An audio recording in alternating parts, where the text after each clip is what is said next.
C'est vrai, parce qu'il y a quand même des gens nouveaux qui arrivent un peu par période.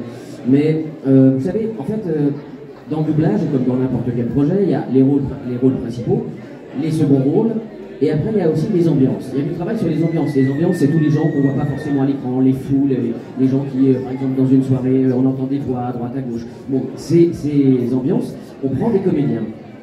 Et les comédiens, c'est aussi, pour le directeur artistique qui dirige le film, c'est un moyen de rencontrer de nouvelles personnes. Et il n'est pas rare, moi je me suis fait la réflexion il n'y a pas longtemps, de retrouver des gens que je vois en ambiance déjà depuis 10 ans, 15 ans.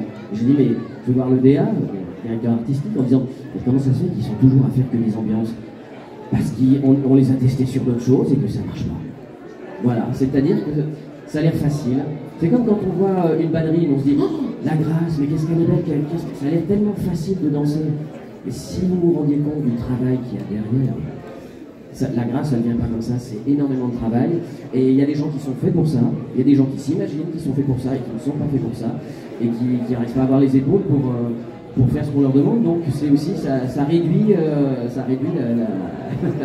la manœuvre. Voilà, c'est aussi pour ça que vous avez souvent sur des rôles importants des mêmes personnes, parce qu'elles sont capables de faire ce qu'on leur demande, et tout le monde n'en est pas capable. Moi personnellement, je ne trouve pas que ce soit toujours les mêmes voix. Non, je trouve que ça bouge aussi. Mais c'est des questions qu'on entend. On entend quand même très souvent. Et bon, voilà, il y a aussi un peu, il y a une logique, mais je trouve que le métier, quand même, ça bouge beaucoup. Il y a plein de nouvelles personnes qui arrivent chaque année.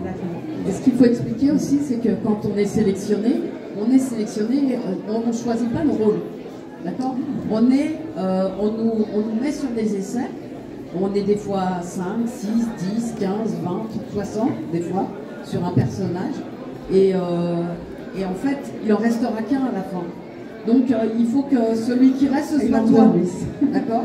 Donc en fait, tu fais du mieux que tu peux, tu sais pas pourquoi tu es choisi, tu sais pas pourquoi tu n'es pas choisi. Mais en fait, notre métier n'est fait que de ça. Et on est toujours remis en cause. C'est pas parce que tu es hyper connu et que tout le monde connaît ton travail que c'est toi qu'on va prendre d'emblée. Sauf si vraiment on a écrit un rôle pour toi. Quoi. Mais c'est pas tous les jours.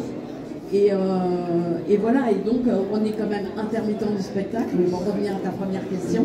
Et donc, on ne travaille pas forcément tous les jours, on n'est pas sélectionné à chaque essai qu'on fait, et on aime bien quand on nous appelle pour faire des essais. Parce que nous, on ne choisit pas, on ne dit pas « Ah, je voudrais faire tel film, ah, il y a tel film, ça, ah, je viens de faire. » Non, non, c'est pas comme ça.